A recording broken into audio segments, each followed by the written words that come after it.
Et en fait, donc j'ai créé CRAFT, qui est un acronyme qui signifie habileté en anglais, donc j'ai bien aimé, parce qu'il faut de l'habileté pour gérer une entreprise ou pour gérer une équipe. Et ce qui se veut finalement un pont entre les enjeux d'une entreprise, je pars toujours de ça. L'idée, c'est que l'enjeu de l'entreprise, c'est de faire de la croissance, du développement, et surtout de ne pas être là pour mardi prochain, d'être là pour 20, 30 ans. Et puis de l'autre côté, il y a les besoins des individus, et si on met les deux ensemble, eh ben, on va arriver à passer de l'autre côté, à dissiper la brume, et normalement, ça devrait marcher.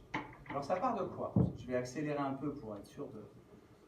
Bon, c'est que, pour moi, l'entreprise aujourd'hui, c'est ça.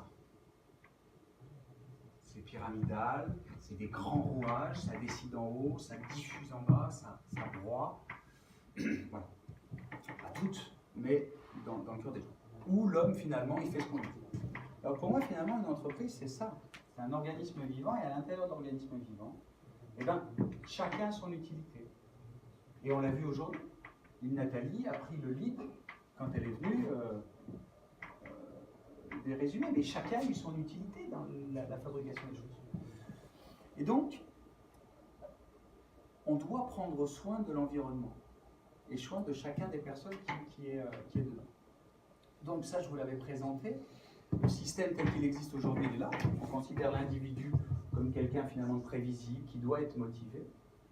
Donc ça nous amène évidemment à avoir un environnement beaucoup plus sur les contrôles, qui existe depuis des années, où on va maximiser le profit. Donc on est sur la compétition, on est sur de la surveillance, on est sur de la récompense. Si tu travailles bien, tu auras ça.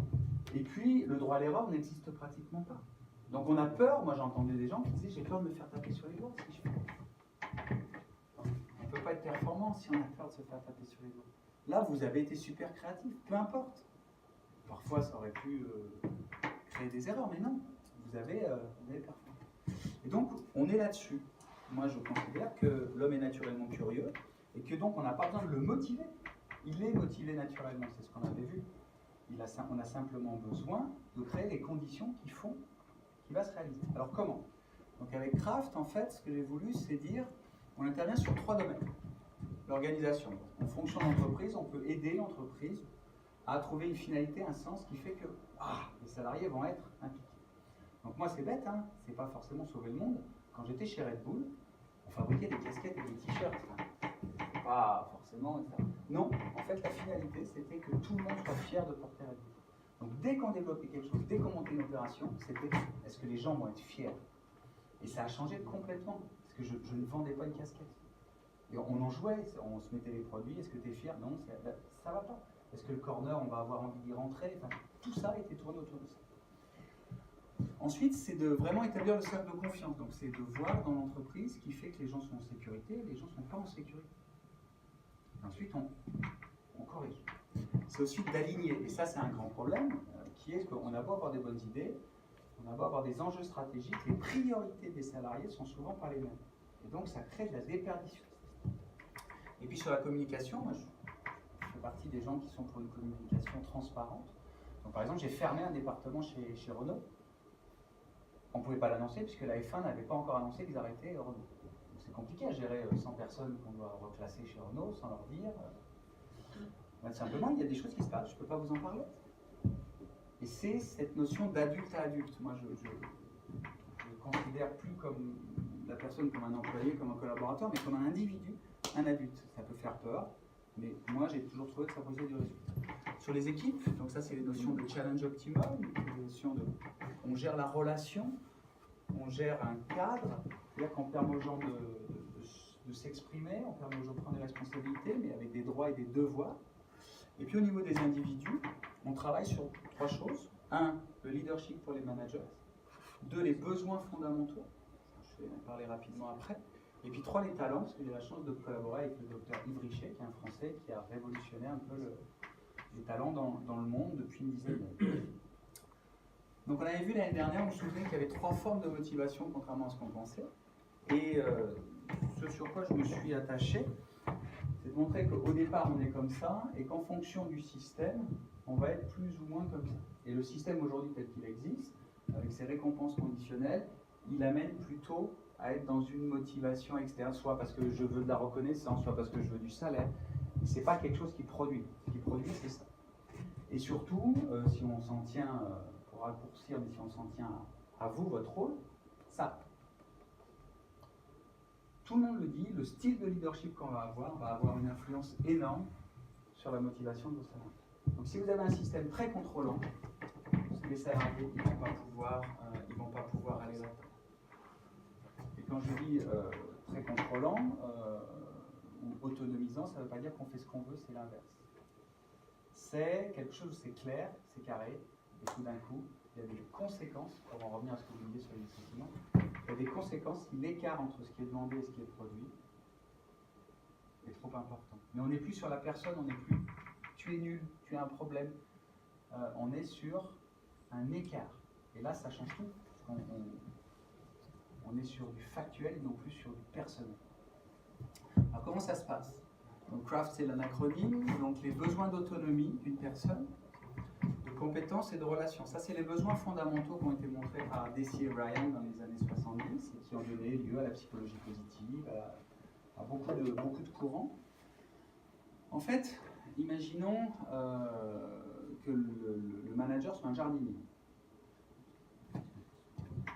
Si vous tirez sur une tige, ça ne la fait pas pousser plus vite. Si vous lui promettez quelque chose, ça ne la fait pas pousser plus vite. Donc en fait, le rôle, il est la tige, la plante, elle a besoin d'eau, du soleil, de l'égolément. Et si on pousse l'analogie plus loin, chaque plante a besoin de quelque chose de différent. Une rose, ça a besoin d'eau régulièrement. Une orchidée, toutes les 3 semaines. Et bien les hommes, c'est un peu pareil. Certains vont avoir besoin de plus de responsabilité, d'autres de plus de soutien, d'autres, etc. Donc le rôle, il est vraiment là, de travailler sur les besoins fondamentaux, d'autonomie, de compétences et de relations, de travailler sur la finalité, et ensuite de permettre aux gens de pouvoir exprimer leur talent. Et on a maintenant des moyens de détecter et d'entraîner les talents. Quand je parle d'autonomie, on n'est pas indépendance. Ça veut dire quoi? Ça veut dire que c'est donner la possibilité aux gens de s'exprimer sur des sujets qui les concernent. Ce que vous avez fait là. C'est la possibilité de prendre des initiatives. C'est la possibilité d'avoir un droit à l'erreur. Et je m'arrête volontairement parce que est-ce que c'est ce qui se passe systématiquement dans les équipes? Est-ce que vous en avez la possibilité? Je ne sais pas. Mais c'est le besoin fondamental le plus important. Si je ne me sens pas important, si je ne me sens pas à l'origine de mon action, je ne peux pas être performant. Donc ça, c'est la première chose. Donc on travaille à la fois sur des diagnostics d'autonomie et on travaille ensuite sur mettre en place un système de leadership qui va permettre de renforcer l'autonomie. Ensuite, on travaille sur la compétence. Donc la compétence, il n'y a rien de plus frustrant que de se sentir stressé, de se sentir incompétent pour une tâche, dépassé pour une tâche. Et donc on travaille de 2 façons, à la fois sur la maîtrise et sur la progression. Donc là, il y a des outils sur la maîtrise, c'est par exemple la théorie du challenge optimum. On vous enverra des apports. Ça veut dire de trouver le challenge qui fait que la personne va se sentir énergisée, mais pas écrasée. Et à l'inverse, un challenge qui soit quand même motivant. Sinon, on n'a pas envie de travailler. C'est ce qu'on appelle le modeling. Le modeling, c'est d'arriver à ce que, si Franck, vous avez une spécificité qui fait que ça produit du résultat, et d'autres vont pouvoir, on appelle les expériences vicariantes, utiliser, c'est un peu comme le mentorat, utiliser l'expérience de Franck pour pouvoir l'implanter dans leur pratique. Donc ça veut dire que tout le système change. Sur la progression, c'est principalement les formations. On a toujours des formations techniques quand c'est nécessaire, mais on est beaucoup sur du soft.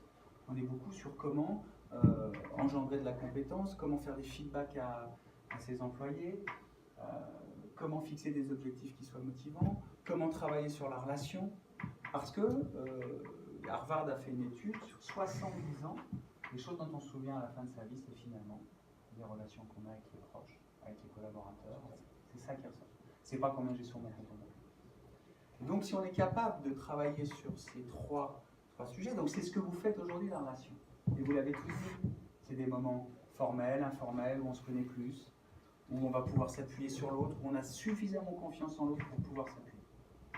Donc voilà. Donc là, on travaille sur l'individu, on travaille sur des ateliers empathiques, on travaille sur plein de choses. La finalité, normalement c'est finalité hand frame, au départ c'est un truc que j'ai fait en anglais. C'est à la fois donner du sens, on en a parlé, mais surtout quelque chose qui est mon apport, je pense, majeur, c'est le cadre. C'est-à-dire que j'ai toujours considéré que si vous ne donniez pas de cadre de collaboration clair, et s'il n'y avait pas des conséquences quand ce n'était pas respecté, alors c'était l'anarchie, c'était le bordel. Il n'y a pas d'autre mot. Donc je prends un exemple. C'est, j'étais avec un collaborateur, directeur licence, et qui me dit, oui, mais moi je veux m'occuper des vice-présidents, Oakley, Total, etc. C'est toi qui t'en occupes. D'accord.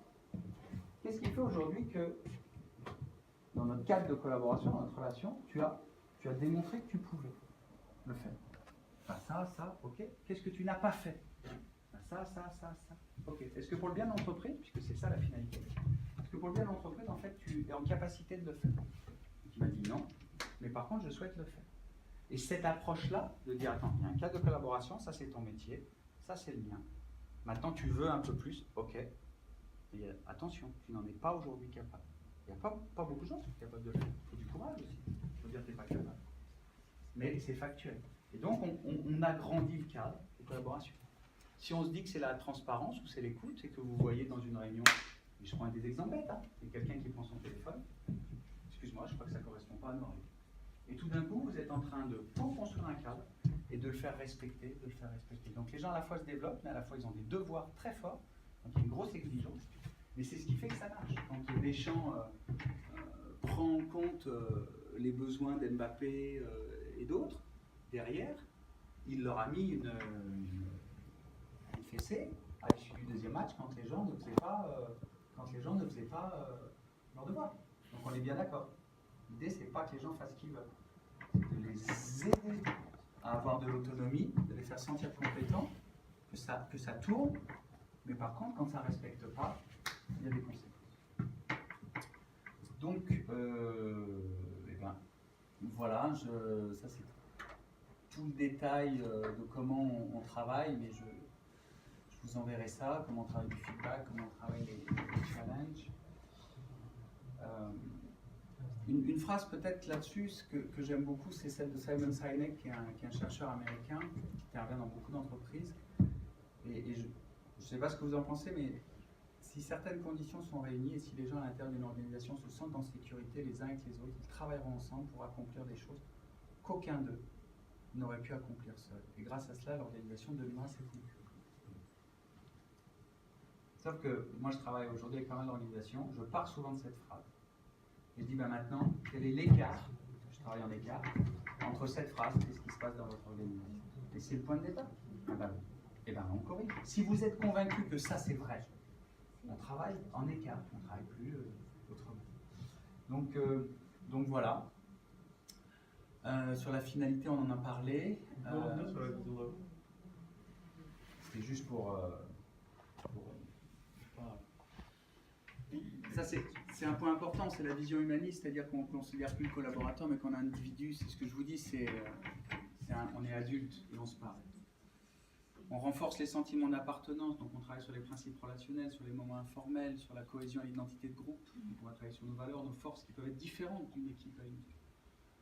Et c'est ce qui fait que Manchester United, Liverpool ont des cultures qui fait qu'elles gagnent, que le Paris Saint-Germain ne gagne pas. L'argent n'achète pas tout. Moi je travaille beaucoup sur le cercle de sécurité, ça veut dire c'est ce qu'on a mis en place très rapidement là. Quelles sont les règles qui font que tu vas te sentir bien, que tu vas vouloir t'investir? De quoi tu as besoin? Qu'est-ce que je peux t'apporter? Qu'est-ce que tu amènes, toi, parce que c'est pas que des droits. Donc voilà, je suis un peu dynamique, mais je l'ai tellement expérimenté, je l'ai tellement vu en sport, en musique, dans l'armée, que pour moi c'est une évidence. Sur la finalité, donc ce que je vous disais, quelque chose qui soit porteur de sens, et puis à l'intérieur, sur le cadre, c'est à la fois je suis en sécurité, mais par contre il y a des limites et des responsabilités, et quand ce n'est pas atteint, eh bien on en parle, on corrige, et si la correction ne suffit pas, il y a des conséquences. Vous avez souvent ça en disant, le train il va là, on aimerait que tu viennes, mais ça veut dire qu'il faut avoir tel type de comportement. Tu peux les avoir ou pas, il n'y a plus de t'es pas bien, etc. Donc voilà, et puis la dernière chose que je voulais vous présenter, c'est la théorie des talents. C'est une théorie de Yves Richer qui dit quoi? Que finalement, on a tous un certain nombre de talents qui se combinent entre eux et qui produisent du résultat. Donc c'est plus, il n'y a plus d'ego, il n'y a plus de personnalité. C'est simplement, moi si je prends mon exemple, j'ai un talent kinesthésique et puis un talent spatial. J'en ai d'autres, mais j'ai ces deux-là qui sont très visibles. Ça ne veut dire pas ce que je veux dire que j'imagine. Si je dois faire 2 fois la même conférence, je vais m'ennuyer, je ne peux pas la faire.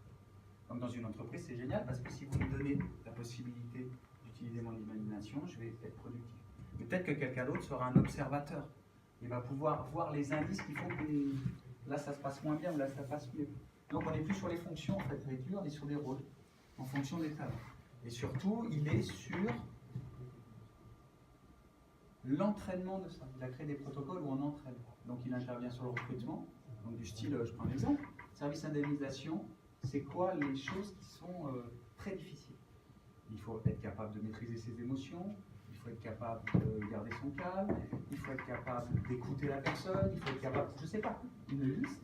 Et ensuite, vous savez donc quel talent la personne doit développer, et en recrutement, vous pouvez l'utiliser en disant cette personne elle est trop à l'écart, ou cette personne ça va, on va l'entraîner, et elle pourra donc sera plus à même de rester longtemps dans l'entreprise. Donc voilà, donc on l'utilise par exemple au loup en sport, on vient de travailler avec Terminoni sur, là on est plus au niveau individuel, on est au niveau de l'équipe. Voilà. Et puis, donc, juste pour vous montrer un cas concret, comment on travaille, on avait commencé à travailler ensemble dessus. On définit des enjeux. Ensuite, on fait un diagnostic qui nous permet de voir les corrections à amener. Ensuite, comment on déploie. Donc, on va communiquer, on va fédérer, on va rassembler, on va faire des travaux de groupe. Ensuite, on utilise des outils qui vont être, peu importe lesquels. Et puis l'idée, c'est d'implanter, c'est une phase qui est très très importante, parce que si on fait juste un coup, ça, en général ça retombe assez vite. Et l'idée c'est ça, c'est que finalement on devient conscient de ce qui se passe, ensuite on devient efficient pour le changer. Quand on est efficient, on devient opérant, c'est-à-dire qu'on produit, et puis ensuite ça devient visible dans toute l'entreprise, et donc c'est productif. Voilà. Voilà, je vais accélérer sur la fin, je suis désolé, mais je voulais être sûr qu'on ait un peu de temps pour des questions et puis pour manger. Et voilà. Donc, voilà, je vous remercie pour votre attention et je vous propose qu'on